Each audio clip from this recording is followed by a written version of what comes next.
Hello bachcho, let's read this question. So this question says, a parallel plate capacitor with air as a dielectric has capacitance C, a slab of dielectric constant K and have the same thickness as the separation between the plate is introduced so as to fill one fourth of the capacitor as shown in the figure.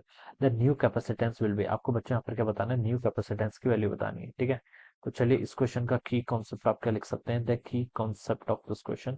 आपको यहाँ पर capacitance बताना है, क्या बताना है आपको, new capacitance यहाँ पर आपको कैलकुलेट करके बताना है, ठीक है। तो कैपेसिटेंस क्या लिख लीजिए या फिर इक्विवेलेंट कैपेसिटेंस लिख लीजिए, this will be the key concept of this question, ठीक है।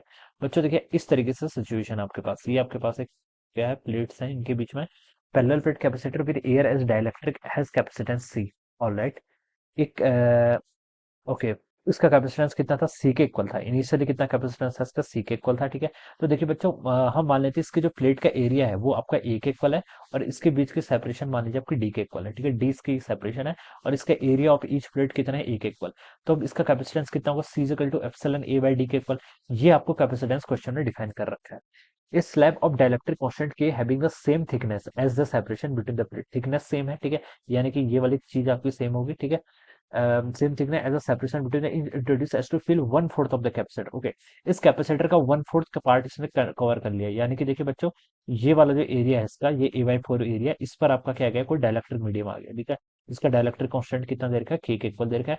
यहाँ पर अभी भी एयर ही है, ठीक है, रेस्ट वाला पार्ट नहीं। ये कितना होगा आपका फिर, ये आपका 3A/4 के इक्वल होगा। अगर A/4 इधर फील हो गया है तो 3A/4 ये फील हो जाएगा, ठीक है। देन न्यू कैपेसिटेंस, अब हमें यहाँ पर न्यू कैपेसिटेंस बताना है, ठीक है। अब बच्चों पहले मुझे ये बताइए, ये कैपेसिटेंस वन अलग हो गया, टू वाला अलग हो गया, ये दोनों कैसे कनेक्टेड है, पैरेलल में, सीरीज में। तो आप बोलेंगे सारे पैरेलल में कनेक्टेड है, कैसे पैरेलल है, पैरेलल का मतलब क्या होता है, पोटेंशियल डिफरेंस सेम होना चाहिए। इस पॉइंट पर और इस पॉइंट पर जो पोटेंशियल डिफरेंस है, इस पॉइंट पर और इस पॉइंट पर पोटेंशियल डिफरेंस सेम है, क्योंकि देखिए हमने यहाँ पर से इनको कनेक्ट कर रखा है। तो हम बता सकते हैं कि these are connected in parallel. और पैरेलल में सी नेट कितना होता है आपका, C1 प्लस C2 के। अब C1 और C2 कैलकुलेट कर लीजिए। कैपेसिटेंस किसके इक्वल होता है, देखिए यहाँ पर इसका डाइलेक्ट्रिक कांस्टेंट कितना है, के टाइम्स एप्सिलॉन ऐसे रहेगा। इसका एरिया देखिए A/4 के इक्वल है, तो यहाँ पर आप क्या कर लीजिए, A/4 टाइम्स इसकी डिस्टेंस, वो कितनी हो जाएगी आपकी, डी के इक्वल हो जाएगी, ठीक है, distance between the plates. Second वाले में देखिए, इसमें देखिए यहाँ पर एयर है तो के की वैल्यू 1 हो जाएगी, एप्सिलॉन एरिया, अब ए नहीं है बच्चों, कितना, 3/4 के इक्वल है, डिवाइडेड बाय कितना हो जाएगा, डी हो जाएगा, ये वैल्यू हो जाएगी यहाँ पे, ठीक है। इसको देखिए सॉल्व कर लीजिए, तो इसको हम लिख सकते हैं के एप्सिलॉन नॉट A/4 डी के इक्वल, ठीक है। और यहाँ पर हो जाएगा आपका 3 epsilon not A divided by कितना हो गया, यहाँ पर आपका 4D आ गया, ठीक है। एप्सिलॉन A/D को चलिए मैं बाहर अलग कर लेता हूँ, ठीक है। एप्सिलॉन A/4D को ही चलिए बाहर कर लेता हूँ, ठीक है। तो क्या बच गया मेरे यहाँ, एक जगह से 3 आ गया, एक जगह से आपका K आ गया, तो 3 प्लस K।